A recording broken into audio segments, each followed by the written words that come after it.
সাংবাদিক ভাইয়েরা, আসসালামু আলাইকুম। বিষয়টা হলো, এই মসজিদ সৃষ্টি হওয়ার পর থেকে এই পুকুরের 4টা অ্যালাটমেন্ট পুকুরগুলি এই মসজিদের আন্ডারে সব ছিল।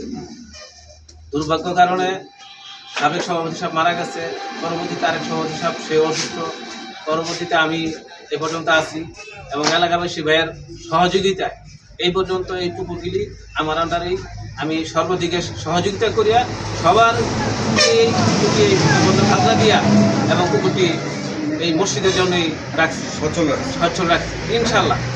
এখন আমাদের মানিক ভাইয়েরে শুধু এই রাস্তাটা দিচ্ছে, এই রাস্তাটা দিচ্ছি তার বাড়ি আসা যাওয়া দেওয়ার জন্য। এই রাস্তাটা দেওয়ার কারণ এই পুকুরটি আমাদের হাতছাড়া হওয়ার আশঙ্কা। এই হাতছাড়া এই কারণে এই রাস্তাটা দিচ্ছি দেওয়ার পর থেকে তার নজর পড়ছে তার বাড়ির বড় বই এই পুকুর আমার, এই রাজ্য আমার দখল করে তার খাওয়ার উদ্দেশ্য। এখনো পর্যন্ত সে ওই সিস্টেমে আছে।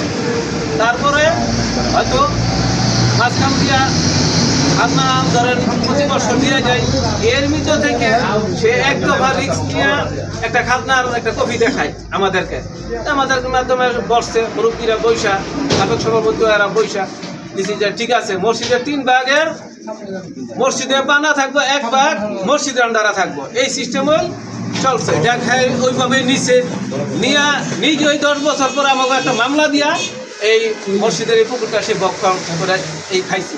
9 বছর মামলা যাওয়ার পরে মসজিদের পুকুরটা কী করছে, মামলার রায় আমরা পাইছি। মামলার রায় হওয়ার পর থেকেই আমরা মসজিদের পুকুর আজকে প্রায় 6 মাস চলতে আছে অলরেডি। এই মাসের 20 তারিখে 6 মাস হবে ইনশাল্লাহ। এই 6 মাসের ভিতর থেকে উনি আমাদেরকে সামাজিকভাবে মামলা, সাংবাদিক দিয়ে হরানি, পুলিশ দিয়ে হরানি, থানায় হরানি, কোর্টে হরানি, উপজেলা হরানি, মানে এই পর্যন্ত আমাদেরকে হরানি করতেছে।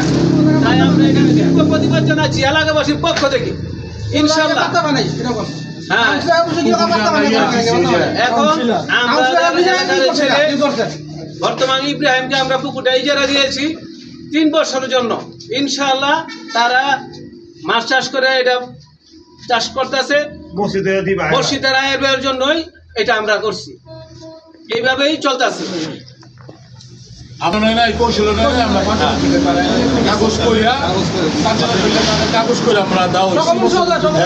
এবং আমরা দেখতে পাই যে নামে যে এই অনেক মানে পেপারও মামলা, লুটপাট মামলা, চাঁদাবাজি মামলা। সে তো চাঁদাবাজি করে খায় না, সে একটা আমাদের এলাকার সন্তান, সে ভালো ছেলে। আমরা পঞ্চায়েত থেকে তারে কাগজ করিয়া, দলিল করিয়া, স্ট্যাম্প করিয়া আমরা জনগণ এলাকার নিয়ে পুরা পঞ্চায়েত একটা স্ট্যাম্প করিয়া তারে আমরা রিস্ক দিছি।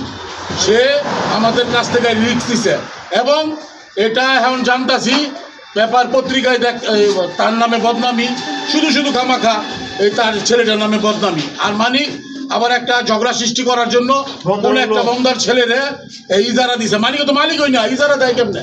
পুকুর লেলুয়ার ট্যাক্স খাজনা আমাদের পঞ্চায়েত থেকে দেওয়া হয়, পঞ্চায়েত থেকে আমরা দেই, বছর ভরে দিয়েছি। সে লেলুয়ারে খাজনা দেয়, কিভাবে দেয় কি না দেয় সে জানে। পঞ্চায়েতের সে একটা দুর্নীতিবাজ। এলাকার সব মানুষের আপনারা জিজ্ঞাসা করবেন, আপনারা সাংবাদিক ভাইয়েরা আপনারা এলাকার সবাই জিজ্ঞাসা করবেন। একটা পঞ্চায়েতের লোক, একটা মহিলারা ওরা ভালো করে না। হ্যাঁ, এলাকার সবার নামে মামলা দেয়। হ্যাঁ, জায়গা পাইব ওইন্দা উঠাই দেয়, হ্যাঁ হ্যাঁ ওই বাড়ি পাইব ওইন্দা উঠাইতে পারে।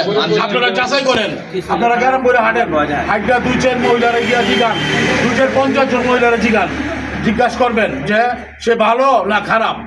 15-16 বছর সে পুকুর জোর জবরদস্তি খাইছে। হ্যাঁ, আওয়ামী লীগের আমলে বড় বড় নেতাই না খাড়া করাইছি তো আল্লাহর ঘরের মসজিদ, তারা মুরব্বীরা কিছু বলতে পারতো না। আমাদের আগের যে মুরব্বীরা আছে তারা একটু কমজোরি ছিল, বলতে পারে না। এখন এলাকার মধ্যে ছেলে পেলেরা বড় হয়েছে, আল্লাহর ঘরের জন্য সবাই আছে, এরা সব আমাদের এলাকা 300 ঘরের রক্ত দিব, কিন্তু এই মসজিদে সম্পদ করে দিতাম না। আমি কি বলি শান্তভাবে, এটা আমরা মসজিদের কাজ করতেছি, কোনো যুদ্ধ করে না। ওই একটা 1 পিস মানুষ আমাদের পুরো এলাকার মধ্যে 1000-1500 লোক আছে, 1000-1500 ঘরের মধ্যে 500 ছেলেপেলে আছে। আমাদের একটা এলাকার ছেলে পেলো আজ পর্যন্ত মানিক নিয়ারে 2 শব্দ আমরা বলতে দিই না। যেহেতু আল্লাহর ঘরের কাজের জন্য আমরা আসছি, আল্লাহর ঘরের আমরা কাজ করবো, কাজ করতে গিয়ে আমরা যুদ্ধ করবো কেন, মারামারি করবো কেন? সে গুরু, করুক। এলাকাত পঞ্চায়েত আছে, এলাকাত আইন আছে, সাংবাদিক ভাইরা আছে, এলাকাত মুরব্বী আছে, তারা দেখবে। তাদের জন্য আমরা সারে ওসি সাহেবের তো গেছি, আমরা তদন্ত ওসির সাহেবের তো গেছি, সব আমরা যাচাই বাছাই করে আমরা পাঞ্জালে বই দিই। আমরা পঞ্চায়েতে তো পারতাম ওর নামে বহুত মামলা করতে, আমরা দরকার নাই, আমাদের মামলা টামলার দরকার নাই, মারামারি দরকার নাই। আমাদের এলাকা থেকে একটা লোক, তার সাথে তুই শব্দ আমরা বলি নাই। পঞ্চায়েত থানাত অভিযোগ 5-6টা হয়েছে, ভূমিদস্যু মামলা দিছে, আমরা এর বাড়িতে গিয়ে গাছ গোছ কাটা লাগছি। আমরা কি গাছ কাটানোর লোক? এই আমরা কি পঞ্চায়েতের লোকে কি এর বাড়িতে গাছ কাটবো? আমরা আমাদের গিয়া ভূমি অফিসে মামলা দিছে, আমরা অন্য গিয়ে শেষ করছি। এরপরে কোর্টে 2টা মামলা করছে, তারটা আমরা টেয়া চাই, তার বাড়ি ঘর ভেঙে গেলাইছি, এটা করছি এটা করছি। আমরা এরপরে পঞ্চায়েতের লোক, আমরা তার কিছু বলি না। চোরের পাইপ নিচে গ্যাস লাইনের পাইপ, ইয়ানুরের পাইপ আগে ইয়ানুর নামে মামলা করে, পঞ্চায়েতের নামে মামলা করে। মানে পঞ্চায়েতের লোকে কি পাইপ তুলে লয়ে জায়গা কত সহ্য আমরা করতেছি এবং কই যাইছে এ পর্যন্ত, এখনো তার কিছু বলি নাই। এবং সাংবাদিক ভাইরা আপনারা বলবেন, আপনারা যাইবেন, আপনারা তার জিজ্ঞাসা করবেন এবং এলাকার মানুষও জিজ্ঞাসা করবেন যে এটা কি পুকুর, মানে কি পঞ্চায়েত থেকে রিস্ক নাই। নাই, আমাদের কাগজ আছে, দলিল আছে, তার সিগনেচার আছে। পঞ্চায়েত থেকে যে এই পুকুরটা নাও নিচে কিভাবে কেমনে সে রেলওয়ের খাজনা ট্যাক্স দিছে সে জানে। এবং আমরা পঞ্চায়েতের থেকে জনগণের টাকা, আমাদের টাকা না, পাবলিকের টাকা, আল্লাহর রাস্তার টাকা, আল্লাহর ঘরের টাকা, এই টাকা দিয়ে আমরা এই পর্যন্ত মামলা ট্যাক্স খাজনা এটি দিয়েছি। 1 টাকা খরচ হইলে জনগণের টাকা, 2 টাকা খরচ হইলে জনগণের টাকা, আমাদের টাকা না। এবং আপনাদের থেকে আমার অনুরোধ, সে একটা 1 পিস মানুষ হয়ে আমাদের এই যে কত জ্বালা আমরা পাইতাছি, এই যে আমরা ময়মুরব্বীরা পঞ্চায়েত লইয়া এই তার লগে এই কত কিছু আমরা হইতাছে, আমাকে আমরা তারপরে কিছু বলি নাই। সাংবাদিক ভাইরা আপনারা এটা দেখবেন, ভালো করে এটা জানবেন, বুঝবেন, বুঝা আমরা যদি কোনো ভুল করে থাকি আপনারা সেটাও তুলে ধরবেন যে পঞ্চায়েতের লোক আপনারা এটা ভুল করতেছেন, এটাও ধরবেন তুললা। এই বলে আমার কথা, এই বলে বক্তব্য শেষ। আসসালামু আলাইকুম ওয়া রাহমাতুল্লাহ।